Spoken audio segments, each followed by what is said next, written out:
दर्शकबिन आज हामी त्यो क्रिकेट मैदानको फ्लडलाइट र प्याराफिट निर्माणको क्रममा आज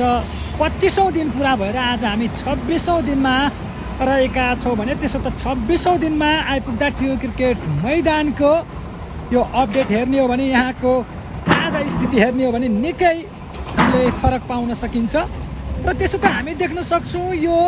पहिलो स्टेपमा आज छुट्टै काम भइसकेको छ भने अब यो पहिलो स्टेपमा लगभग काम सकिन लागिसकेको अवस्था छ भने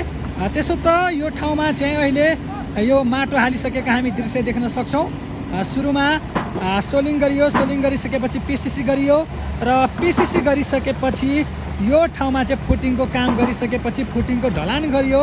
र फुटिङको ढलान गरिसकेपछि यो वाल उठाएको थियो भने अन्तत यो वाल उठाइसकेपछि आजको 26औं दिनमा भने हामी देख्न सक्छौँ माथिबाट यो माटोहरू हालेर पुर्ने काम जारी रहेका हामी दृश्यमा देख्न सक्छौँ। त्यसै गरी उता पल्लोपट्टि छेउमा वाल उठाउने बाँकी छ, वाल उठाउँदै गइराख्नु भएको छ भने त्यसो त यताबाट भने यो भनौँ न यो बिचको भाग तपाईँले देखिराख्नु भएको छ, यो रडहरूको भाग त्यो ठाउँमा भने अहिले माटो हाल्ने काम निरन्तर चलिराखेको हामी तपाईँहरूलाई जानकारी गराउन चाहन्छौँ भने त्यसो त अहिले यो काम भइराखेको